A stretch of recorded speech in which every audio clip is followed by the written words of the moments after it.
వరకు మనందరం కూడా మన పరిశుద్ధ గ్రంథమైన బైబిల్లో నుంచి అపోస్తలుల కార్యాలు 17వ అధ్యాయం, అపోస్తలుల కార్యాలు 17వ అధ్యాయం 10వ వచనము నుండి 12వ వచనం వరకు ఉన్న భాగాన్ని చదివి ధ్యానం చేద్దాం.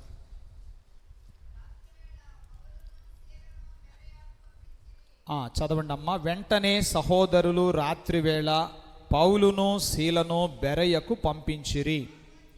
వారు వచ్చి యూదుల సమాజ మందిరములో ప్రవేశించిరి.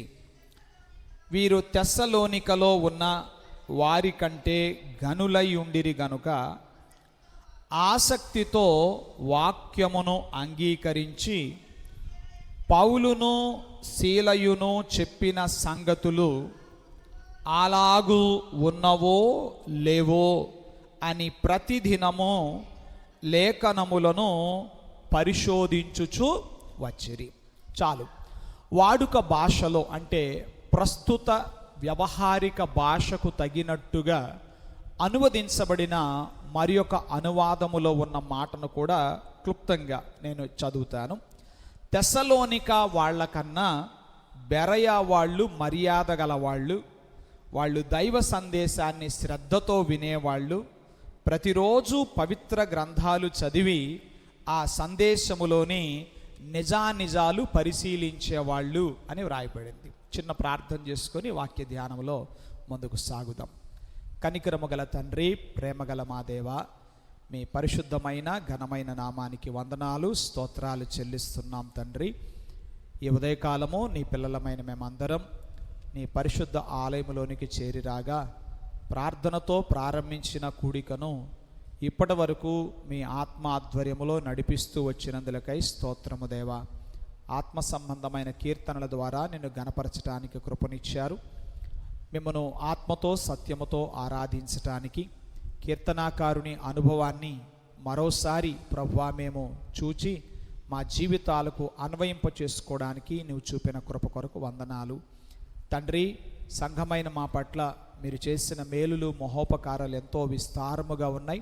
మాలో నుండి కొద్దిమంది ప్రభువా ఈ గత వారములో మీరు చేసిన కార్యములను సమాజమంతటితో తెలియపరుస్తూ నిన్ను ఘనపరిచే అవకాశం ఇచ్చినందుకు స్తోత్రం ప్రభువా. నీ పిల్లలమైన మేమందరం మరికొంచెము సేపు నీ వర్తమానమును వినాలని ఆశపడుతున్నాము. చదవబడిన లేఖన భాగాన్ని మీ చేతులకు అప్పగిస్తున్నాం. నీ దాసుడునైన నన్ను మీ మాటలు అందించుటకై నిలువబడగా మీ ఆత్మతో నింపి మీ శక్తితో నింపి ప్రభువా మీరు మాట్లాడను ఉద్దేశించిన సంగతులను సంఘమునకు వెల్లడి చేయమని ప్రార్థన చేస్తున్నాం. విను ప్రతి వారికి మేలు కలుగునట్లుగా క్షేమాభివృద్ధికరమైన వచనమును ప్రభువా, ఆశీర్వచనమును, అనుకూల వచనమును మీరు అనుగ్రహించుమని ప్రార్థన చేస్తున్నామయ్యా. నీకు స్తోత్రాలు తండ్రి. మీరు సెలవిచ్చుచుండగా వినగల చెవిని, గ్రహించుకొనగలిగే హృదయాన్ని మా అందరికీ దయచేయమని మీ దివ్య సన్నిధి మాకు తోడుగా ఉంచుమని నజరేయుడు యేసు నామములో ప్రార్థన చేసి వేడుచున్నాము తండ్రి, ఆమెన్.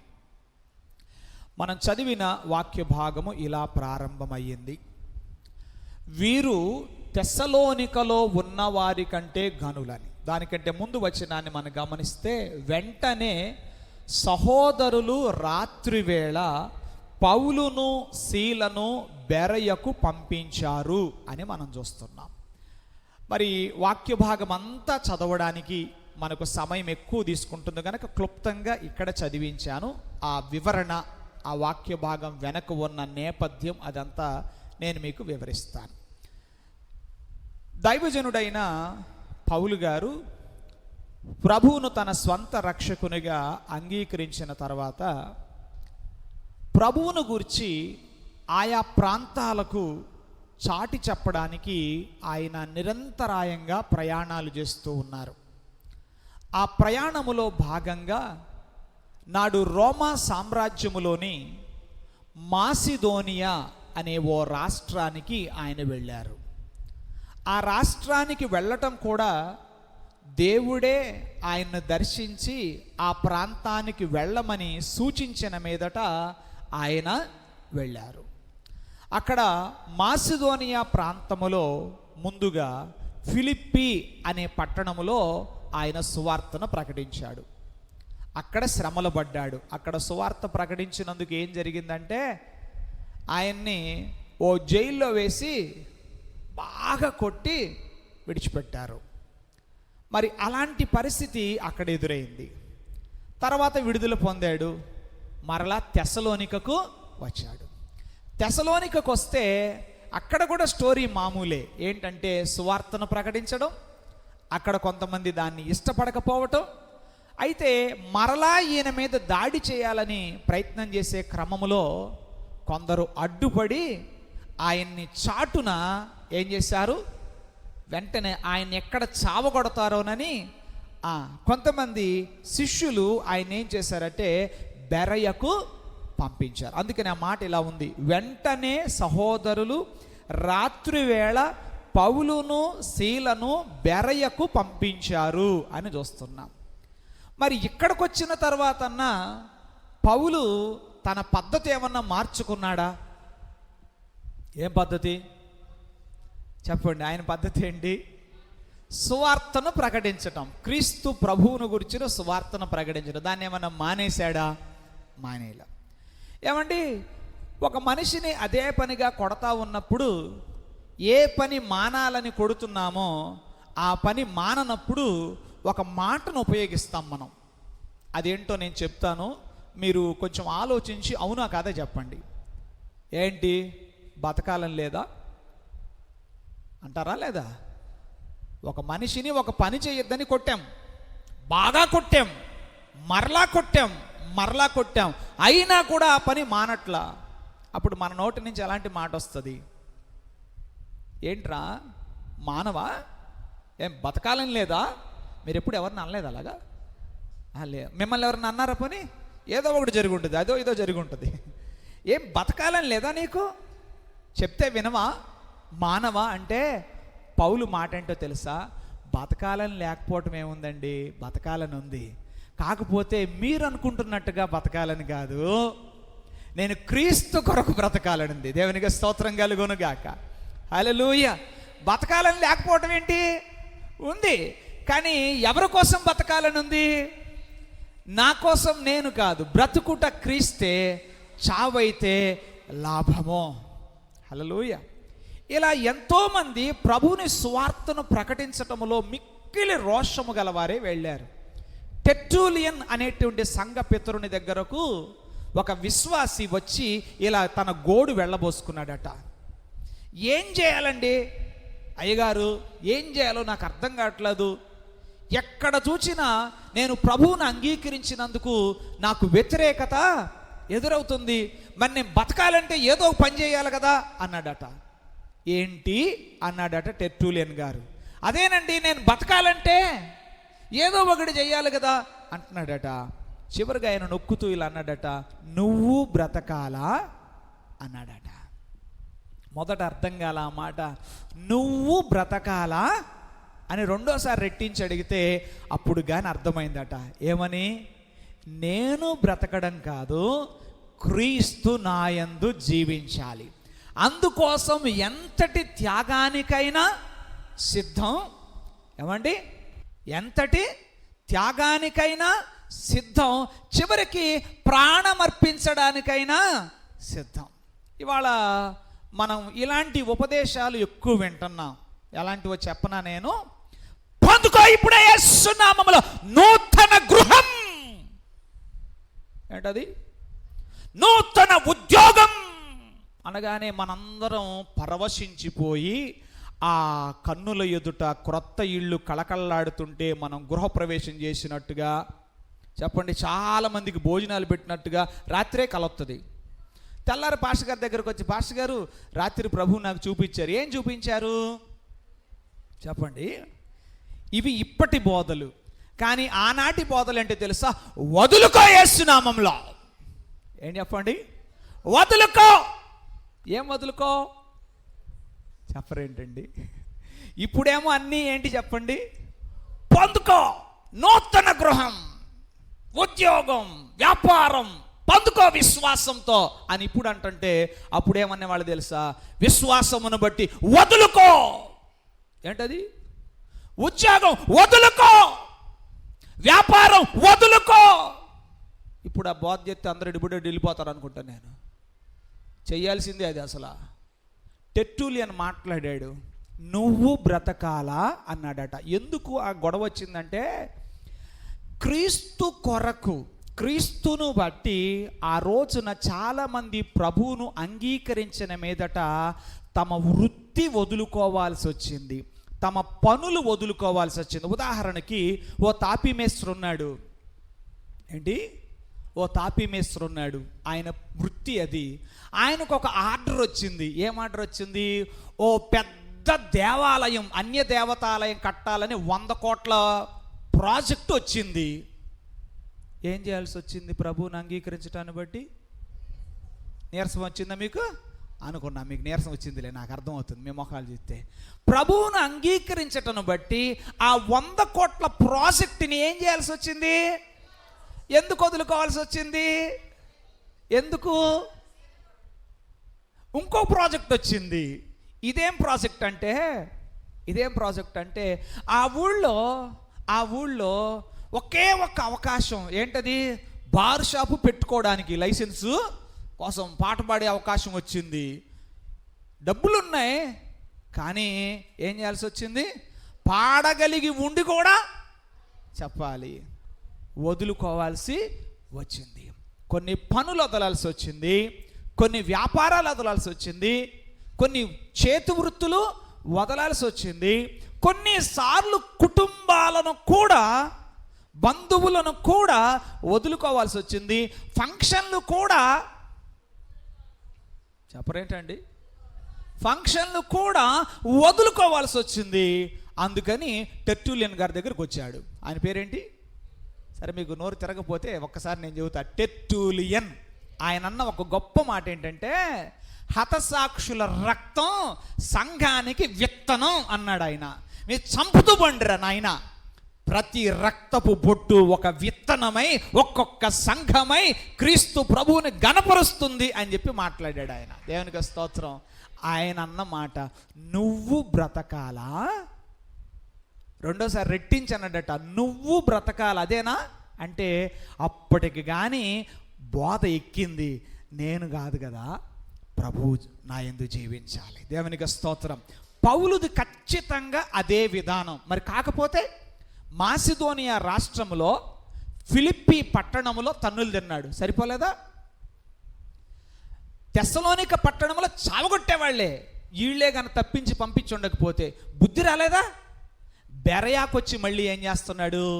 ఇప్పుడు చదువుదాం వాక్యం, ఇప్పుడు చదువుదాం. వారు వచ్చి యూదుల సమాజ మందిరములో ప్రవేశించిరి. ఏంటండి? వారు వచ్చి యూదుల సమాజ మందిరములో ప్రవేశించిరి. అంటే ప్రాణం మీదకి వచ్చింది అన్నా కూడా, పలుమార్లు మరణపు టంచునకు వెళ్ళి వచ్చినా కూడా దాన్ని ఏం చేయలేదు, విడిచిపెట్టలే. మనకు చాలామంది అలాంటి వాళ్ళు మనకు తెలియరు. ఏంటి చెప్పండి? కొన్ని అలవాట్లు ఉంటాయి, ఆ అలవాటును బట్టి మరణపు టంచునకు వెళతారు, మళ్ళా బ్రతుకుతారు, అయినా కానీ దాన్ని విడువరు. ఇప్పుడు పౌలునకున్నటువంటి అలవాటు ఏంటంటే ప్రభువుని సువార్తను ప్రకటించడం. అందుకనే బెరయాకొచ్చి ఆయన ఎక్కడికి వెళ్ళాడట? యూదుల సమాజ మందిరములో ప్రవేశించాడట. అయితే ఈ బెరయా వాసులు తెస్సలోనిక వాళ్ళకంటే కూడా వాళ్ళు ఏ ఏ విషయాల్లో మెరుగైన వాళ్ళు స్పష్టంగా ఇక్కడ వ్రాశారు. ఆ మాటలు మనం చూద్దాం. అదేంటంటే, వీరు తెస్సలోనికలో ఉన్నవారి కంటే గనులయ్యుండిరి గనుక ఆసక్తితో వాక్యమును అంగీకరించి పౌలును శీలయును చెప్పిన సంగతులు అలాగు ఉన్నవో లేవో అని ప్రతిదినమును లేఖనములు పరిశోధించుచు వచ్చారు. రైట్? అందుచేత వారిలో అనేకులు ఘనత గల గ్రీసు దేశస్థులు వీళ్ళందరూ కూడా ఏం చేశారు? చాలామంది విశ్వసించారు. మనం చదివిన వాక్యములో కొన్ని పదాలు ఉన్నాయి, వాటి మీద దృష్టి పెట్టి మనం వాక్యాన్ని ధ్యానం చేద్దాం. ముందుగా ఘనులయ్యుండిరి. అందరూ అనండి, ఘనులయ్యుండిరి. ఏ విషయంలో వాళ్ళు ఘనులుగా ఉన్నారు? జనరల్గా ఈ ఘనత, ఘనులు అనే మాటని లోకములో మనం రకరకాలుగా వాడుతూ ఉంటాం. ఆస్తిపాస్తులు, సంపదను బట్టి ఘనత. ఏమండి, ఉద్యోగ వ్యాపారములను బట్టి ఘనత, రకరకములైన విషయాలను బట్టి ఘనత నొందిన వారు లోకములో చాలామంది ఉన్నారు. మరైతే బెరయా వాళ్ళు గనులు అన్నాడు. ఏ విషయములో గనులు వీళ్ళు? ఏ విషయములో గనులు? ఈ గనులు అనే మాట దగ్గర వ్రాయబడిన గ్రీకు పదమునకు గల అర్థము, భావం ఏంటంటే వారు హృదయము తెరవబడిన విషయములో ఘనత నొందిన వారు. ఏ విషయములో ఘనత నొందిన వారు? ఇవాళ మనుషులు రకరకాలైన విషయాల్లో ఘనత సాధిస్తున్న వారుగా ఉన్నారు, పోటీ పడుతున్నారు. గిన్నీస్ బుక్ ఘనత అనగానే మనకు గుర్తొచ్చేది ఏంటి చెప్పండి? Guinness book record. గిన్నీస్ బుక్లో రికార్డు సంపాదించడానికి ఏ పని చేసైనా సంపాదించవచ్చు. సపోజ్ అనుకుందాం, బైక్ అందరూ తిన్నగా నడుపుతున్నారు, నువ్వు పండబెట్టి నడిపావనుకో, మాట్లాడరేంటండి? అందరూ బైక్ ఎలా నడుపుతున్నారు? తిన్నగా ఎట్లా నడుపుతున్నారు, హ్యాండిల్ ఎట్టు పట్టుకొని నడుపుతున్నారు. నువ్వు హ్యాండిల్ వదిలేసి నడిపావనుకో, గిన్నీస్ బుక్లో చూడొస్తుంది. దానికోసం కాళ్ళు ఇరగొట్టుకున్న వాళ్ళు చాలామంది ఉన్నారు, ప్రాణాలు పోగొట్టుకున్న వాళ్ళు కూడా. దేనికోసము? ఘనత. ఏంటది? ఘనత. గిన్నీస్లో పేరు కోసం. ఇది అలాంటి ఘనత కాదు. వీళ్ళు ఏ విషయములో గనులై ఉన్నారు అనంటే, వాళ్ళు తెరవబడిన హృదయంతో వాక్యాన్ని విన్నారు. దేవునికి స్తోత్రం కలుగునుగాక. హల్లెలూయ.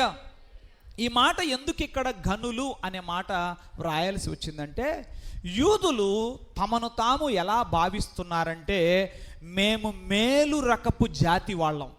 మా జాతి ఏ జాతి? మా జాతి ఉన్నత జాతి, మేము మేలు రకం అంటున్నారు. అయితే ఈ మాట పౌలు ఎందుకు, అపొస్తలుడైన పౌలు గారు చేసిన పరిచయను ఉద్దేశించి లూకా ఎందుకు ఇక్కడ ప్రస్తావన చేశారు, వాళ్ళు గనులై ఉన్నారని మాట రాశారంటే దానికి గల కారణం, యూదులు తమ జాతిని బట్టి గర్విస్తున్నారు. కానీ నిజానికి వాళ్ళు గర్వించాల్సింది అందుకు కాదు. వాళ్ళు దేన్ని బట్టి గనులుగా ఎంచబడుతున్నారంటే, వాళ్ళు తెరవబడిన హృదయంతో వాక్యమును విన్నారు. దేవునికి స్తోత్రం. అందుకనే లూకా పౌలు గారి సహచరునిగా ఆయన పరిచర్య విశేషాలు రాస్తున్నప్పుడు చూస్తున్నాడు, తెసలోనికలో వాళ్ళు ఎట్లా వాక్యం విన్నారు, బెరయాలో వాళ్ళు ఎలా వాక్యం విన్నారు అని చూచి వాళ్ళని గనులు అన్నాడు. అయ్యా లూకా గారు, మీకెందుకు వాళ్ళు గనులుగా కనిపించారంటే, వాళ్ళు తెరవబడిన హృదయముతో వాక్యాన్ని విన్నారు. దేవునికి స్తోత్రం కలుగునుగాక. సో వాక్యమును ఎప్పుడు తెరవబడిన హృదయంతో వినాలి, తెరవబడిన హృదయంతో చదవాలి. ఏంటి? తెరవబడిన హృదయముతో వినాలి, తెరవబడిన హృదయముతో చదవాలి. కొంతమందికి ఎన్ని చెప్పండి, ఏం చెప్పండి, వాళ్ళు ఏమనుకుంటున్నారు అదే తప్ప అంతకు మించి అసలు దాటి ఆలోచన చెయ్యని వారుగా ఉంటారు. కానీ బెరయాలో వాళ్ళు అలా కాదు.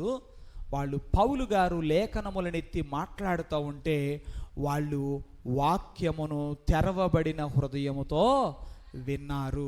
దేవునికి స్తోత్రం కలుగునుగాక. హల్లెలూయా. మీకు 2 మాటలు చెప్తాను, బాగా వినండి. సబ్స్క్రైబ్ అనే మాట మీలో ఎంతమందికి తెలుసు? ఎందుకు తెలియదు? వాళ్ళంతా యూట్యూబ్ మయం కదా.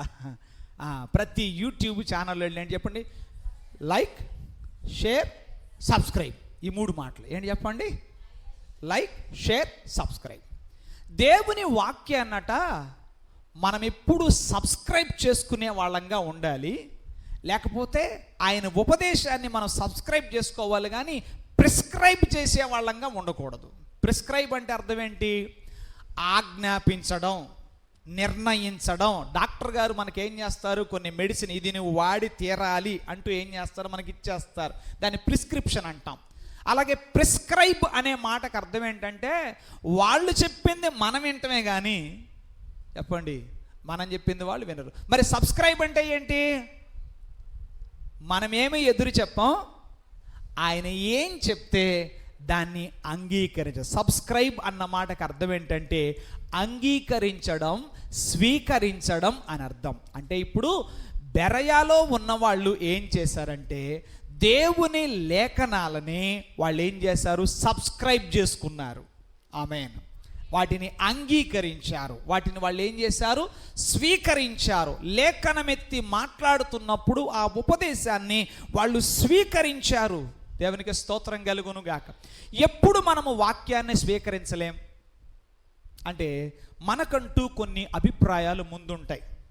ఆ అభిప్రాయాలు అలానే ఉన్నప్పుడు మనం అభిప్రాయాన్ని మార్చుకోలేం, హృదయాన్ని మూసేసుకుంటాం, హృదయాన్ని తెరవం. అలాంటి ఒక చిన్న సంఘటన మీకు చూపిస్తాను. యోహాను సువార్త 1వ అధ్యాయంలో 45వ వచనము నుండి ఉన్న మాటలను మనం గమనిస్తే, ఫిలిప్పు అనబడిన ఓ వ్యక్తి యేసు ప్రభువును అంగీకరించిన తర్వాత నతనయేలు అనే మరో వ్యక్తిని కలుసుకున్నాడు. ఆ నతనయేలును కలుసుకున్నప్పుడు ఆయన చెప్పిన మాట ఏంటంటే, ధర్మశాస్త్రములో మోషేయు ప్రవక్తులను ఎవరిని గూర్చి వ్రాసారో ఆయన్ని మేము కనుగొన్నాం. ఆయన యోసేపు కుమారుడైన నజరేయుడగు యేసు అని అతనితో చెప్పను. ఒకవేళ ఫిలిప్పు గనక, జాగ్రత్తగా వినని మాట, ఫిలిప్పు గనక నజరేయుడగు యేసు అని కాకుండా బెత్లెహేమీయుడగు యేసు అని గనక చెప్పుంటే అంగీకరించేవాడే. ఏం మాట్లాడరు? నా మాటలు అర్థమవుతున్నాయా మీకు? ఒకవేళ ఫిలిప్పు నోటి వెంట యేసు ప్రభువు నజరేయుడగు యేసు అని కాకుండా బెత్లెహేమీయుడగు యేసు అని చెప్పుంటే అంగీకరించేవాడే. అర్థమైందా మీకు? రైట్. ఇంతకు అసలు యేసు ప్రభు బెత్లెహేమీయుడా నజరేయుడా? అయ్యగారు మీతో వచ్చిన పెద్ద చిక్కు ఏంటంటే ఇది చెప్తేనే అది అంటారు, అది చెప్తేనే ఇది అంటారు. ఇంతకు యేసు ప్రభు ఎవరు? మాట్లాడరేంటి? ఆయన బెత్లెహేమీయుడా నజరేయుడా? ఇప్పుడు మనకి ఇక్కడ పిన్నం శ్రీనివాసరావు గారు ఉన్నారు. ఈయన కాకాని సీనా గార్లపాడు సీనా? మాట్లాడరేంటి? ఎవడోయ్? ఆయనే పిన్నం శ్రీనివాసరావు గారు.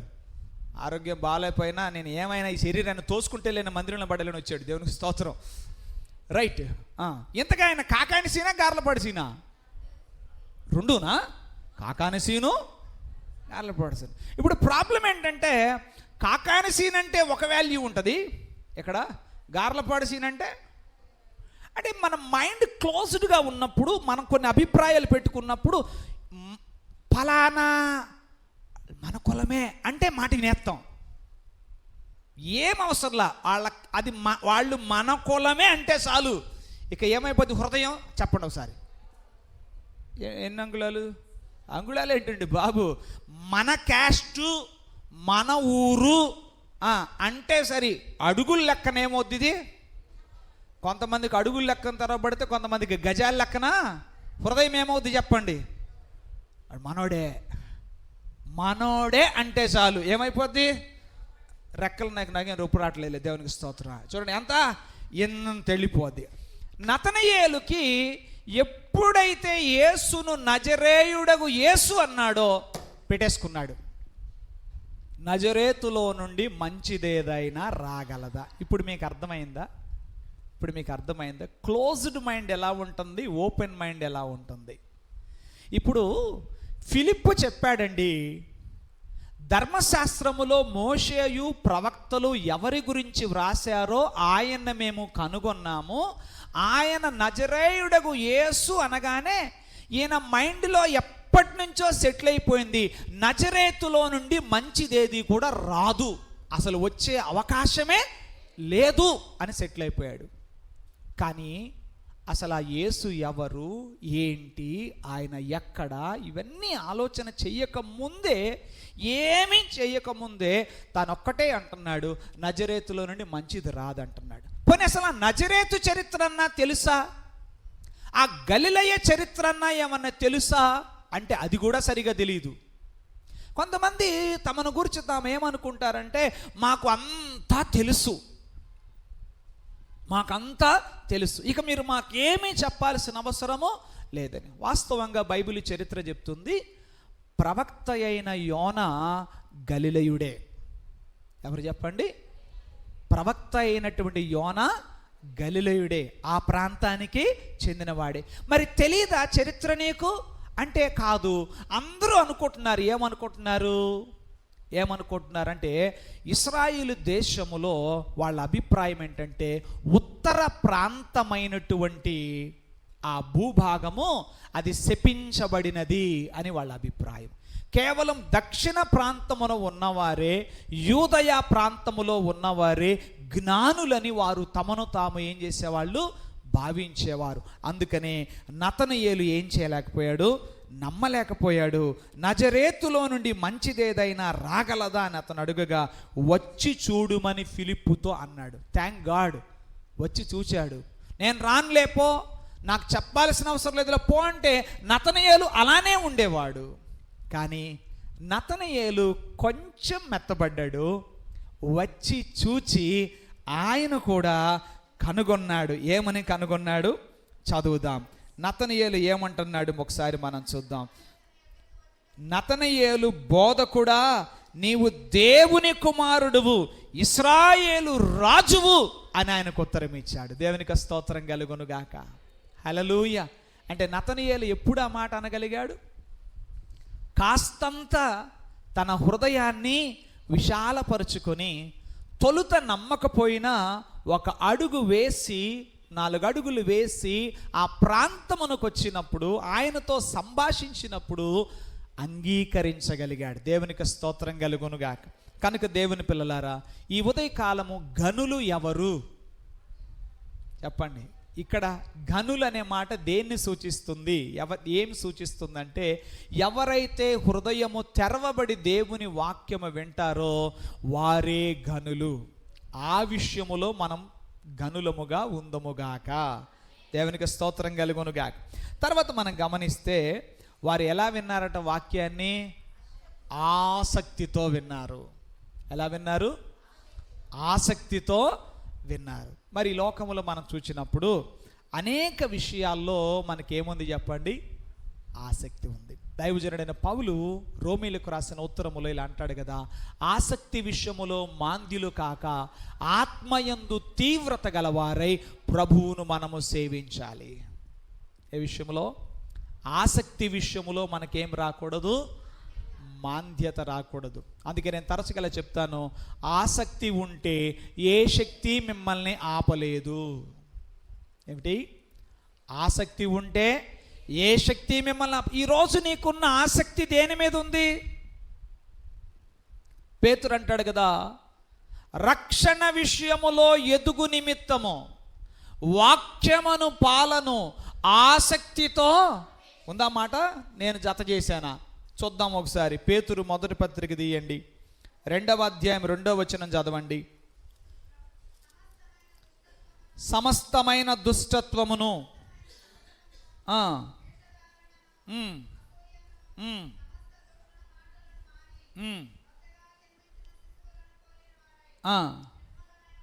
నిర్మలమైన వాక్యమును పాలవలన రక్షణ విషయములో ఎదుగు నిమిత్తం ఆ పాలను అపేక్షించండి. ఇక ప్రత్యేకంగా మనకు ఆసక్తి అనే మాట కనబడకపోయినా ఆ పద భావాన్ని మనం చూస్తే పిల్లలు ఎవరు?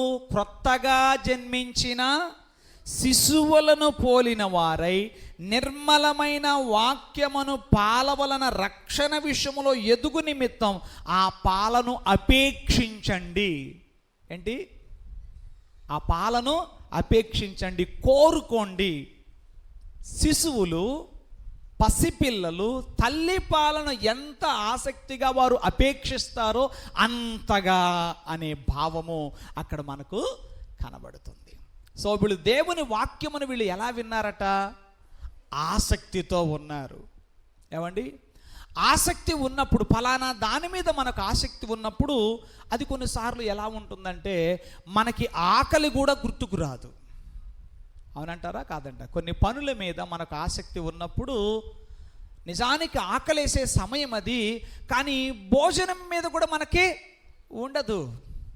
ప్రభువు సమరయ స్త్రీతో మాట్లాడినప్పుడు మాట్లాడిన మాటలు కూడా అవే. శిష్యులు ఏమంటున్నారు? బోధకుడా భోజనం చేయండి అంటే ఆయన ఏమంటున్నాడు? నాకు ఇంతకంటే ఎక్కువైనది. ఏంటి ఆయన ఆసక్తితో ఉన్నది ఏంటంటే ఆమె ఆత్మ రక్షించబడాలి. సో ఓ వ్యక్తి ఆత్మ రక్షించబడాలనేటువంటి ఆసక్తి ఆయనను ఆకలి మరిచిపోయేలా చేసింది. అంటే మనకు కూడా అలాంటి ఆసక్తి ఉండాలి. ఏ విషయములో? దేవుని వాక్యమును వినే విషయములో, చదివే విషయములో మనము అట్లాంటి ఆసక్తిని కలిగి ఉండాలి. దేవునికి స్తోత్రం. తెరవబడిన హృదయంతో వాక్యము వినాలి, చదవాలి. అలాగే ఆసక్తితో మనం ఏం చేయాలి? వినాలి. దేవునికి స్తోత్రం. అంగీకరించాలి, దేవుని వాక్యాన్ని మనము అంగీకరించాలి. అయితే వీళ్ళు తెరవబడిన హృదయంతో వినడమే కాదు, ఆసక్తితో వినడమే కాదు, అంగీకరించడమే కాదు, తర్వాత స్టెప్కి వెళ్ళారు. అది చాలా కీలకమైంది. వాళ్ళు ప్రతిదినము లేఖనములను పరిశోధించారని చూస్తాం. ఒక్కరోజు అండి ఆ పూట ఒకసారి చదువుదామా? వాళ్ళు ప్రతిదినమును లేఖనములను పరిశోధించుచు లేఖనాలను పరిశోధించాలి. పరిశోధన ఓ పూటతో అయిపోదు. అందుకని ఎవరన్నా బాగా జుట్టు పెంచేసి గడ్డాలు పెంచేస్తే మంచిగా మాట్లాడటానికి ఏమంటారంటే, ఏమిరా సైంటిస్ట్ అయిపోయావా అంటారు. ఏమంటారు చెప్పండి? కొంతమందికి మంచిగా మాట్లాడరు, రాకపోతే వేరే రకంగా మాట్లాడతారు. బట్ నార్మల్గా అయితే ఏమంటారు? సైంటిస్ట్ అయిపోయావా అంటారు. అంటే సైంటిస్టులు అంటే ఏంటి? వాళ్ళు ఆ పరిశోధన పనిలో పడి అనేకమైన విషయాలను వాళ్ళు ఏం చేస్తారు? తమ బాహ్య రూపాన్ని గురించి కూడా వాళ్ళు పెద్దగా పట్టించుకోరు. అంతగా వాళ్ళు ఏమవుతారంటే పరిశోధనలో నిమగ్నం. అది చాలా టైము తీసుకుంటుంది. సో ఇప్పుడు వీళ్ళు ఏం చేస్తున్నారట? ప్రతిదినము లేఖనాలను పరిశోధిస్తూ వచ్చారు. ఒకసారి 119వ కీర్తన 148వ చరణాన్ని చూద్దాం. 119వ కీర్తన 148వ చరణాన్ని మనం గమనిద్దాం. నీవిచ్చిన వాక్యమును నేను ధ్యానించుటకై నా కన్నులు రాత్రి జాములు కాక మునుపే తెరుచుకొందును. ఏంటట? నీవిచ్చిన వాక్యమును నేను ధ్యానించుటకై నా కన్నులు రాత్రి జాములు కాక మునుపే తెరుచుకొందును అని అంటున్నాడు. మరొక అనువాదం ఇలా ఉంది, ఎంత పొద్దుపోయినా నా కన్నులకు కునికిపాటు రానియ్యను అనే మాట కూడా. అంటే మధ్యరాత్రి వరకు మేల్కోవటం, ఇంకా పొద్దెక్కక ముందే మేల్కోవటం, ఇదంతా దేని విషయంలో? నీవిచ్చిన వాక్యమును ధ్యానించుటకై, లేఖనాలను అధ్యయనం చేయడానికై. ఇవాళ మనం ఎందుకు పొద్దుపోయేదాకా నిద్రపోవట్లేదు? ఇవాళ ప్రజలు పొద్దుపోయేదాకా నిద్రపోకపోవడానికి చాలా కారణాలు ఉన్నాయి. మాట్లాడుదాం. పొద్దుపోయేదాకా నిద్రపోవడానికి, మధ్యరాత్రి దాటే వరకు కూడా నిద్రపోకపోవడానికి చాలా కారణాలు ఉన్నాయి. ఇప్పుడు నేను వివరంగా ఏం చెప్పాల్సిన అవసరం, ఎవరి కారణాలు వాళ్ళకున్నాయి. అయితే కీర్తనాకారుడు అంటున్నాడు, నీవిచ్చిన వాక్యమును ధ్యానించుటకై. ఎప్పుడైనా మన జీవితంలో ఇలాంటి సందర్భాలు ఉన్నాయా? దేవుని లేఖనాలను పరిశోధించడానికి. పోనీ ఒక్క నిమిషం అనుకుందాం, వీళ్ళు ఏమన్నా ప్రసంగికులా? పోనీ పాస్టర్ గారంటే ప్రసంగికులు అంటే వాళ్ళకి వాక్యం చెప్పాలి, ప్రసంగాలు చేయాలి. కాబట్టి మధ్యరాత్రి వరకు పొద్దుపోయేదాకా బైబిల్ ముందేసుకొని దాన్ని చదువుతున్నారు, ధ్యానం చేస్తున్నారు అంటే దానికి ఒక అర్థం ఉంది. వీళ్ళు అదేమీ కాదే. వీళ్ళు కాదు కదా, వీళ్ళేం ప్రసంగికులు కాదు కదా. సో ఎవరికి బైబిల్ అలా చదవాల్సిన అవసరం ఉంది చెప్పండి? మన లెక్కలో ఎవరికలా బైబిల్ చదవాల్సిన అవసరం ఉంది? మన దృష్టిలో it is meant for pastors. ఇది కేవలం పాస్టర్లుగా ఉన్న వాళ్ళకి, ఇది కేవలం సువార్థికులుగా ఉన్న వాళ్ళకి మాత్రమే వాళ్ళు బైబిల్ అంతేసేపు చదవాలి. మనకు దాంతో అంత పనేముంది? మాట్లాడండి. దాంతో మనకంత పనేముంది? మధ్యరాత్రి వరకు బైబిల్ చదవాల్సినటువంటి అవసరం ఏముంది చెప్పండి? లేఖనాలు అంత చదివి పరిశోధన చేయాల్సినంత అవసరం ఏముంది? కానీ వీళ్ళు ఏం చేస్తున్నారట? లేఖనాలను పరిశోధిస్తున్నారు. దేవునికి స్తోత్రం.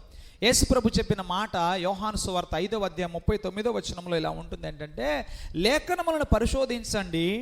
మీరు లేఖనాలను పరిశోధిస్తున్నారు దేనికోసము? అందులో నిత్య జీవం ఉంది. ఓకే, యోహాను సువార్త 5వ అధ్యాయం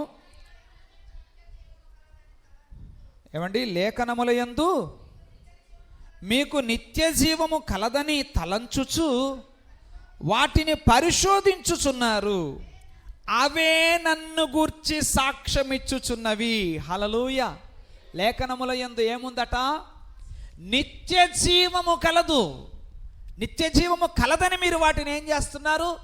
పరిశోధిస్తున్నారు అని అవే నన్ను గూర్చి సాక్ష్యమిస్తున్నాయి అని చెప్పన్నాడు. దేవునికి స్తోత్రం. ఇక్కడ ఒక సీక్వెన్స్ మనం గమనించాలి. ముందుగా వాళ్ళు తెరవబడిన హృదయంతో దేవుని వాక్యాన్ని విన్నారు, ఆసక్తితో విన్నారు.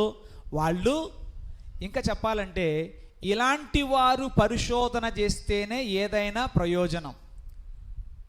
పరిశోధన ఎవరు చేస్తే ప్రయోజనం? తెరవబడిన హృదయం, ఆసక్తి గలవారు పరిశోధన చేస్తేనే ఏదైనా ఫలితం ఉంటుంది. నువ్వు పరిశోధన చేసినా నీకు తెరవబడిన హృదయం, చెప్పండి, ఆసక్తి గనక లేకపోతే నీ పరిశోధన వలన కలిగే ప్రయోజనం నిష్ప్రయోజనం. దాని వలన ఏ ప్రయోజనము ఉండదు. ఉదాహరణకి చెప్తాను. సైంటిస్ట్ ఎప్పుడైనా పరిశోధన చేసేటప్పుడు వాళ్ళు ఎలా ఉంటారో తెలుసా? ఓపెన్ మైండ్తో ఉంటారు. వాళ్ళు ఎలా ఉంటారు? Open mind. ఓపెన్ మైండ్ అంటే ఏంటి? అప్పటికే కొన్ని విషయాలు వాళ్ళు వింటూ ఉంటారు, కానీ అవన్నీ తలకెక్కించుకొని వాళ్ళు అక్కడ ఆగిపోరు. ఇంకా అవతల ఏదైనా మీకు అర్థం కావడానికి చెప్తానండి. సైంటిస్టులు లేదా ఇన్నోవేషన్ చేసేవాళ్ళు ఎట్లా ఉంటుందంటే, మనం అంటాము అదిగో ఆ గట్టు తర్వాత ఏమీ లేదు అని నేను చెప్పాను అనుకోండి, విని వెనక్కి వెళ్ళే వాళ్ళు పరిశోధకులు కారు. విని వెనక్కి వెళ్ళే వాళ్ళు పరిశోధకులు కారు. గట్టు తర్వాత ఏమీ లేకపోవటం ఏంటి, ఏదైనా ఉండుండొచ్చు అని అడుగు ముందుకు వేసేవాడు. అలా చేసిన వాడే David Livingstone, missionary David Livingstone. ఆయన గురించి మనం చూస్తే ఆఫ్రికా ఖండం అనేది ఒకటి భూమి మీద ఉందని, అక్కడ కూడా కొంతమంది ప్రజలు ఉన్నారని ప్రపంచానికి తెలియదు. అందుకనే దాన్ని ఏమన్నారంటే చీకటి ఖండము అని అన్నారు. వెలుగులోకి రాలేదు అది. కానీ డేవిడ్ లివింగ్స్టన్ గారు ఆ ప్రాంతానికి వెళ్ళి ఆ ప్రాంతాన్ని వెలుగులోనికి తీసుకొని వచ్చారు. రహస్యమందున్న సంగతులు వెలుగులోనికి తీసుకొని వచ్చారు. ఎందుకంటే ఆయన గొప్ప పరిశోధకుడు. దేవునికి స్తోత్రం.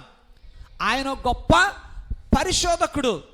ఈ రోజున నీవు ప్రభువునందు ఉన్నటువంటి ఆ రుచిని, ఆ నిత్య జీవాన్ని నీవు పరిశోధించుట ద్వారా తెలుసుకొనగలవు. ఇవాళ చాలామంది ఎక్కడ ఆగిపోతున్నారంటే, యేసు ప్రభు తక్కువ కులపు వారి దేవుడు, ఇక అంతే సెటిల్, ఇక దాన్ని దాటి.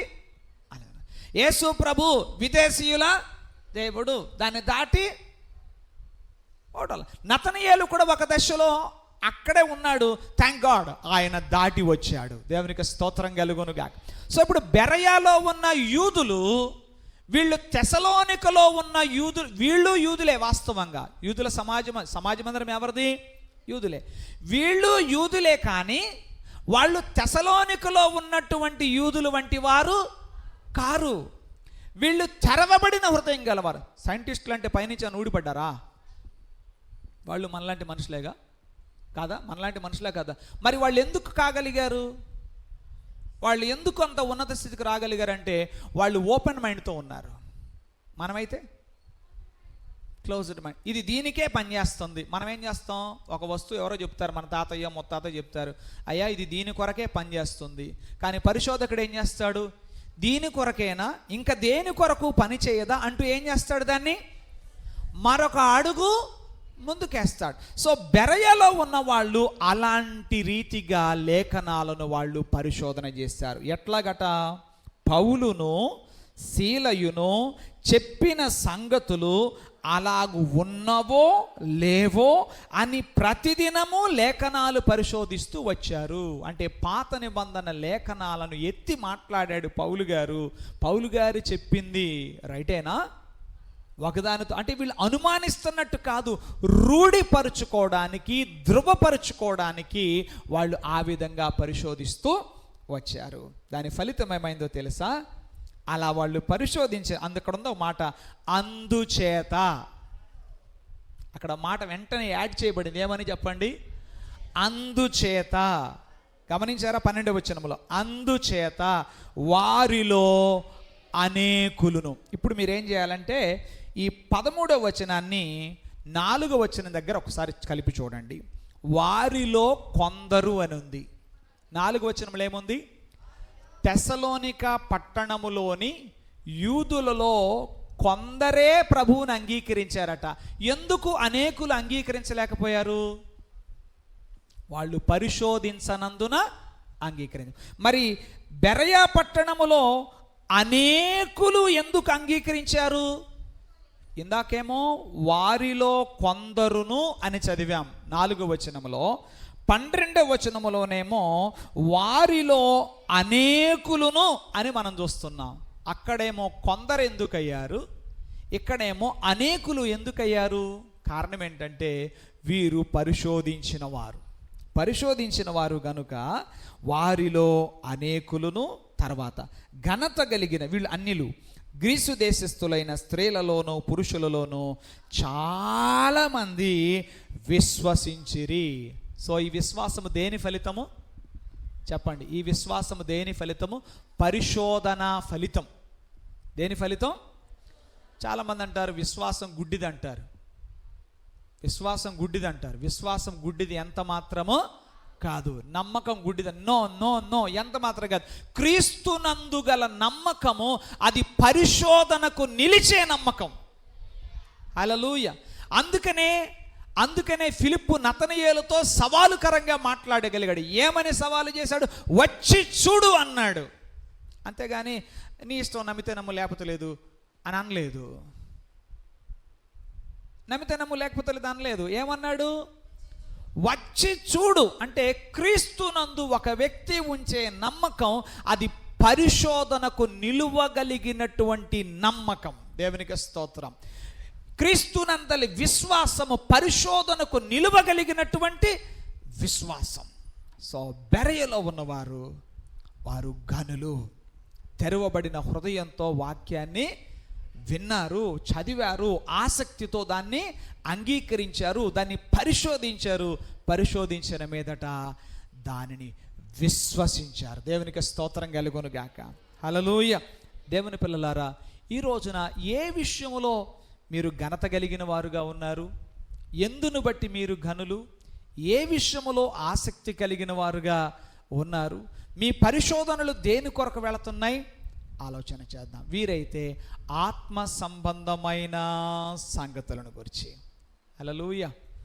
మనము పరిశోధిస్తున్నాం, రైట్? పరిశోధిస్తున్నాం మనం వేటిని? మనకేమాత్రము ప్రయోజనము కలిగించని వాటి మీద అధిక పరిశోధనలు మనం చేస్తున్నాం.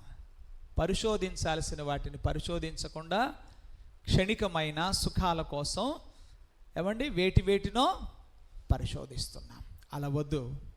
బెరయలో వారి వలె గనులుగా ఉందాం, ఆసక్తి గల వారముగా ఉందాం. కమాన్, పరిశోధించే వారంగా ఉందాం. పరిశోధించిన మీదట లేఖనాన్ని దృఢంగా విశ్వసించే వారముగా మనముందముగాక.